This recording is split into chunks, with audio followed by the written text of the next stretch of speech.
Welcome back to our channel, soap fans. Today is a beautiful, thrilling day to dive headfirst into the most explosive, jaw-dropping drama Los Angeles has ever witnessed. The stakes have never been higher, the betrayals have never been deeper, and we have all the exclusive, rapid-fire details you absolutely crave. Let's get straight into the madness. A shattered wedding ring violently bouncing off a chest on the sun-drenched, treacherous shores of Monaco. A bottle of premium whiskey cracking open in the suffocating, desolate shadows of a Los Angeles CEO office. Two entirely broken hearts colliding in the dead of night, fueled by unimaginable grief and intoxicating liquor. The fuse is officially lit, the countdown has reached 0, and the impending explosion is guaranteed to leave the mighty Forrester creations in absolute, smoldering ashes. We are standing on the precipice of a narrative earthquake, and the fallout will obliterate every single relationship on this canvas. High above the Atlantic Ocean, Steffy Forrester Finnegan is trapped in a luxurious first-class cabin that feels exactly like a maximum security prison cell. The hum of the jet engines is entirely drowned out by the deafening roar of her own feral rage.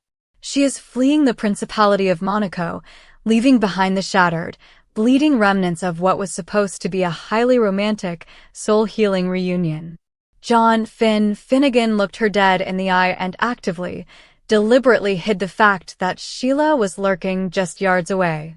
Sheila, the psychotic monster who nearly ended their lives in a filthy, blood-soaked alleyway. The betrayal is a living, breathing entity sitting in the empty leather seat beside her, whispering venomous truths into her ear. Steffy orders another drink, desperate to numb the agonizing pain, but the premium alcohol does absolutely nothing to extinguish the raging inferno coursing through her veins. She can still feel the cold metal of her wedding ring as she ripped it off her finger. She can still see it striking Finn's chest, the ultimate, violent gesture of a completely severed bond. She is flying back to Los Angeles as a woman completely unmoored, a fiercely protective mother who has realized her husband will always choose his biological nightmare of a mother over the safety of his own wife. The turbulence shakes the aircraft, but it is nothing compared to the violent, apocalyptic emotional storm raging inside Steffy's mind. She is heading straight into a catastrophic collision course, and she is bringing the thunder with her. Meanwhile, thousands of miles away in the darkened, silent corridors of Forrester Creations, another soul is drowning in a sea of absolute despair. Carter Walton, the brilliant COO and the ultimate legal fixer, sits alone in the CEO office, enveloped by suffocating shadows. Daphne Rose Walton is gone. The devastating, soul-crushing early menopause diagnosis had already shattered their beautiful dreams of building a family, but Daphne actually leaving him has completely, utterly destroyed the man. He attacks every corporate crisis with methodical, ruthless precision, but he cannot fix a broken womb, and he cannot fix a shattered marriage. The neon lights of the Los Angeles skyline bleed through the floor-to-ceiling windows, casting long, haunting reflections across his desk as he pours another heavy glass of liquor. Carter is a man running on fumes, deeply mourning the life he thought he was going to have. The booze is his only companion tonight, a temporary anesthetic for a permanent, bleeding wound. Suddenly, the heavy oak doors of the CEO office swing open. Steffy Forrester stands in the doorway, her eyes red-rimmed, her designer clothes rumpled, clutching her own bottle of liquid courage. The atmosphere in the room instantly shifts, becoming dangerously thick, incredibly electric, and undeniably volatile. Two deeply wounded, bleeding animals have sought shelter in the exact same cave. Steffy stumbles into the room, the weight of her shattered marriage finally crushing her ironclad defenses. She doesn't see the COO, she sees a man who is just as broken, just as lost, and just as desperate for an escape as she is. Steffy collapses onto the luxurious sofa, the alcohol obliterating her usual guarded, authoritative demeanor. She pours her heart out in a rapid-fire, tear-soaked confession that cuts straight to the bone. All I want is to just be free of the woman who's trying to destroy my family, she cries out, the raw, unfiltered agony echoing off the walls. Carter listens, his own grief momentarily eclipsed by the sheer magnitude of Steffi's pain. He understands profound loss. He understands the agonizing sting of betrayal. He moves closer, the physical proximity suddenly becoming a dangerous, intoxicating magnetic force. He reaches out to comfort her, his hand resting on her trembling shoulder. The air crackles with an intense, undeniable chemistry that neither of them expected, a spark that could ignite a massive inferno. This is the ultimate, jaw-dropping question burning through the fandom. Will Steffi and Carter sleep together? They are both heavily intoxicated, both severely traumatized by the sudden implosion of their respective marriages, and both desperately craving human connection. A drunken, passionate hookup between the Forrester co-CEO and the COO would obliterate the entire corporate and family structure. It would be the ultimate revenge against Finn, a catastrophic mistake that would instantly rewrite the power dynamics of Los Angeles.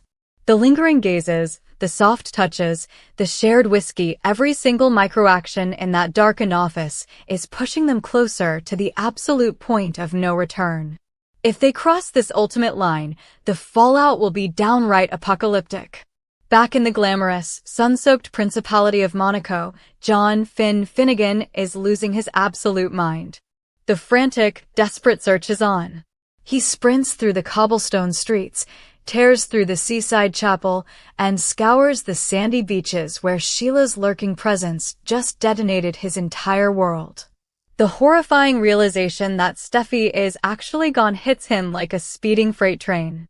He is hyperventilating, his eyes wild with sheer terror. He actively chose to protect his psychotic mother's secret, foolishly believing he could manage the unmanageable, and now he is paying the ultimate, devastating price. The silence in their empty hotel room is deafening. His wife threw her ring at him and vanished, leaving him standing in the absolute wreckage of his own catastrophic lie of omission. Driven by pure, unadulterated panic, Finn bursts through the doors of an exclusive, high-stakes business meeting. Rich Forrester and Brooke Logan are in the middle of pitching Forrester Creations to a major, highly influential international buyer. Finn does not care about the millions of dollars on the table. He interrupts the meeting like a desperate madman, his voice cracking, his demeanor completely unhinged. The buyer is utterly shocked. Ridge is instantly furious, his protective fatherly instincts flaring into a blazing inferno. "Where is my daughter, Finn?" Ridge demands, the Forrester wrath ready to strike. Finn has absolutely no answers, only a sickening, paralyzing dread. He stammers, the truth catching in his throat. He cannot admit that Sheila is the reason his wife has vanished into thin air. The devastating reality finally crashes down on Finn. Steffi flew home. She left him in Europe and boarded a flight back to Los Angeles. Without wasting a single second, Finn races to the Monaco airport, his heart pounding a frantic, terrifying rhythm against his ribs. He aggressively books a ticket on the very next commercial flight out. "I need to get to you, Steffi, before it's too late," he mutters to himself, pacing the terminal like a caged beast. It is a desperate, ticking clock scenario.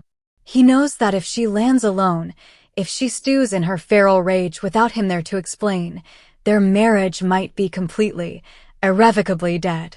What Finn does not know is that his deeply traumatized wife is currently sitting in a darkened office, pouring her heart out to a heartbroken, intoxicated Carter Walton. Meanwhile, the high-stakes drama is exploding inside the walls of Forrester Creations. In the bustling design office, the tension is thick enough to slice with a diamond-encrusted scalpel. Electra Forrester has reached her absolute, undeniable breaking point. Melissa Dillon has pushed her luck way too far. Dillon has been parading around the office, acting like an innocent, wide-eyed victim, while secretly hooking up with Will Spencer right under Electra's nose. Electra corners her former best friend, trapping her between the drafting tables. The confrontation is ruthless, rapid-fire, and dripping with venom. Electra does not just yell, she executes a highly calculated, merciless verbal assassination that leaves Dillon completely paralyzed. The gloves are off, and the Forrester heir is out for absolute blood. Elektra unleashes the full, terrifying weight of the Forrester legacy directly into Dylan's face. "I am Elektra Forrester," she hisses, her voice dangerously low, her eyes locked onto Dylan with the intensity of a predator. "If I wanted it, you're gone." It is the ultimate, devastating power play. Dylan is a nobody, a mere assistant, a girl who came from absolutely nothing and is desperately trying to claw her way up the social ladder. Elektra holds the keys to the entire fashion kingdom. Dylan's calculated, smug smirk instantly falters. The threat is incredibly real, and it is immediate. Elektra is fully prepared to decimate Dylan's career, her reputation, and her entire existence in Los Angeles with a single snap of her fingers. Dylan suddenly realizes she is playing a highly dangerous game of Russian roulette. Across town, the Spencer Beach house is a fortress of misery. While Spencer is wallowing in his own pathetic, self-inflicted despair, he desperately misses Elektra. He deeply regrets his foolish actions. But he is about to face a wrath far worse than a broken heart. Katie Logan Spencer kicks the door open, practically vibrating with unstoppable, maternal fury. Katie has been relentlessly investigating Melissa Dylan. She knows Dylan is a massive fraud, a calculated gold digger, a woman hiding deep, dark, disturbing secrets connected to Remy Price. Katie marches straight up to her son and grills him without a single ounce of mercy. She is a woman on a mission, and she will not watch her son be manipulated by a predatory opportunist. Katie dissects Will's pathetic, stammering excuses with the precision of a seasoned prosecutor. She makes her allegiance blindingly clear. She is fiercely, unapologetically Team Elektra. "You say you miss Elektra," Katie demands, her voice echoing through the beach house. "Then why are you hooking up with her best friend?" The brutal question hangs in the air like a descending guillotine blade. Will is completely trapped. He has absolutely no defense for his reckless, impulsive behavior. Katie's sharp, undeniable instincts are screaming that Dylan is targeting the Spencer family fortune. Katie is on an absolute warpath, and she is preparing to expose every single horrifying skeleton in Dylan's closet before the girl can get her greedy hands on another dime of Spencer money. The entire Los Angeles canvas is sitting on a massive, ticking time bomb. Will Steffi and Carter cross the ultimate, unforgivable line in the heat of their drunken despair, completely destroying the Shin marriage before Finn even lands on American soil? Will Finn's frantic, desperate race across the globe be enough to salvage the shattered pieces of his life, or has Sheila's toxic shadow permanently poisoned his future?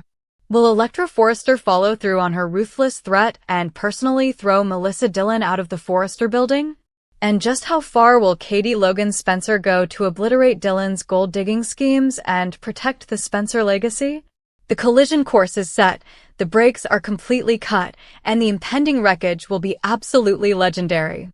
Will Steffi and Carter cross the ultimate line, and can Finn save his marriage? Drop your wildest theories in the comments, hit subscribe, and join us for the next explosive breakdown.